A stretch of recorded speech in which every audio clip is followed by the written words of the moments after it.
Hello everyone, welcome back to the channel. It's truly a joy to have you here as we continue our journey through the deeper symbols of Buddhist wisdom, those quiet, often overlooked details that hold profound meaning. Today's topic is both simple and powerful. Why are Buddhas and Bodhisattvas so often depicted barefoot? At first glance, this might seem like an artistic choice, a stylistic feature of religious statues and paintings.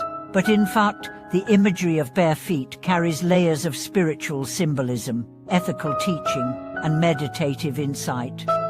It reflects a path of humility, simplicity, direct contact with reality, and profound reverence for all life. It's an image that asks us not just to look but to feel, to remember, and to walk differently in the world. Let us begin by visualizing one of the most common representations of the Buddha.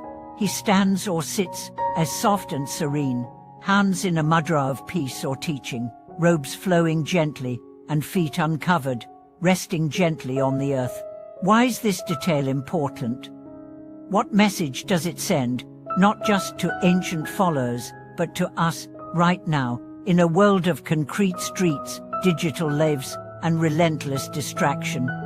One of the clearest interpretations of the Buddha's bare feet is the teaching of simplicity. Shoes, in many cultures, are a symbol of protection, of status, of comfort, and even of power. To be barefoot, on the other hand, is to be vulnerable. It is to be exposed to the texture of the ground, to feel heat and cold, stone and soil. And this is no accident. In choosing to walk barefoot, the Buddha and his followers declared that the spiritual life is not a life of insulation, it is a life of contact. To walk barefoot is to live in awareness. Every step must be mindful. You cannot run without thought. You feel everything: pain, warmth, dew, dust. In this way, bare feet become a metaphor for the meditative mind, open, grounded, present. Just as the soles of the feet meet the earth, the soul meets reality. There is no filter, no barrier, no distraction, only now, only truth. In Buddhist texts, the act of going barefoot also represents the renunciation of worldly desire. Shoes, as symbols of luxury, are cast aside. The spiritual seeker wears nothing that lifts them above others, nothing that protects them from the reality of suffering. The monk's feet touch the same earth as the farmer, the beggar, the outcast. In this way, bare feet embody compassion because they walk where others walk, feel what others feel. The Buddha himself spoke of this connection. In the Pali Canon, there are references to how he walked barefoot across the dusty roads of India, receiving alms, teaching compassion, and offering his presence. His feet became sacred, not because they were decorated, but because they walked in service of all beings. The earth bore witness to his journey, and his followers sought to emulate not only his words, but his way of walking. There is also a deeper mystical dimension to the barefoot image. In traditional iconography, the Buddha's feet are marked with sacred symbols, most famously the Dharma chakra, or wheel of Dharma. These markings are not fantasy, they represent the truth that wherever the awakened one walks, he brings liberation. His steps are not ordinary, they transform space. They imprint the path of truth onto the world. To walk barefoot is to say, I am not separate from this ground. I am not above this suffering. I walk with it, through it, alongside it. And now, let's consider how this applies to us, not as monks or statues, but as modern practitioners living in busy, fragmented societies. What does it mean to go barefoot in our own lives? First, it means slowing down. Try walking barefoot, even for a few minutes a day. Not for show, but as a practice. Feel each step. Listen to the sound of your movement. Notice the sensations. You may find that your thoughts begin to quiet, your breath slows, your mind begins to settle into the body.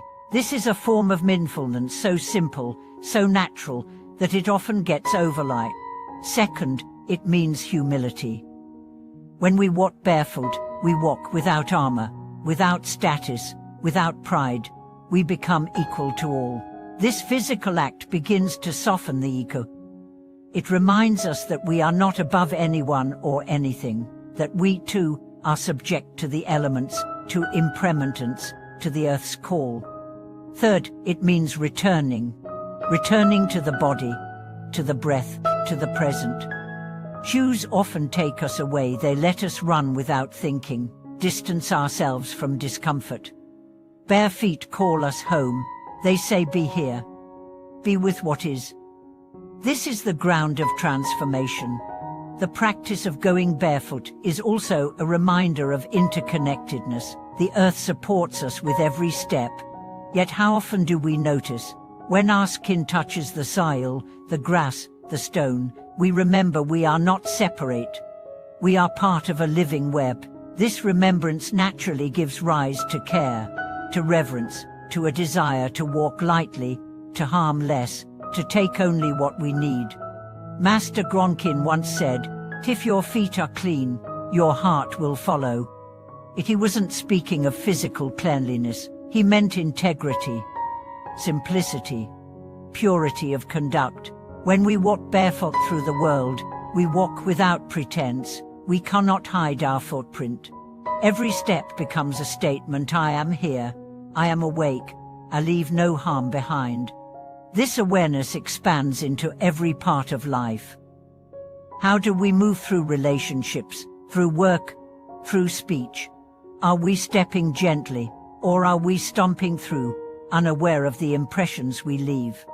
To go barefoot is to remember the ethics of contact, that everything we touch is affected, that our energy ripples outward, even when we say nothing, even when we walk alone. Let us also not forget the element of joy. Watch a child run barefoot through a field, and you'll see what presence looks like. There is delight in direct experience, in not being buffered or mediated, in touching the world raw.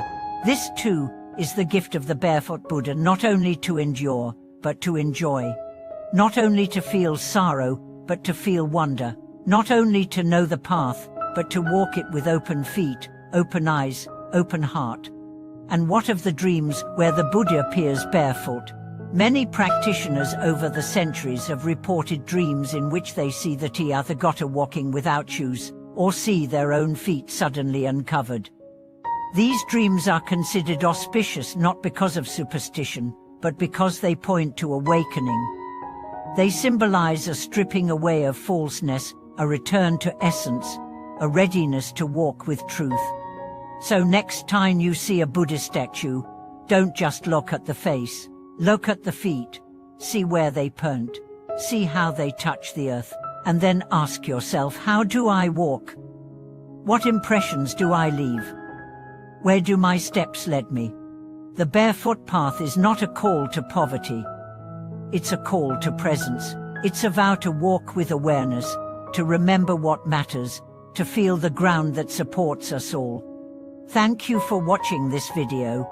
If this teaching touched you or reminded you to walk more mindfully, we'd love to hear your reflections in the comments. Share your barefoot moments, your insights, your questions, and don't forget to like and subscribe as we continue exploring the symbols and teachings that illuminate our everyday steps. Until next time, may your path be soft, your awareness deep, and your heart as open as your stride.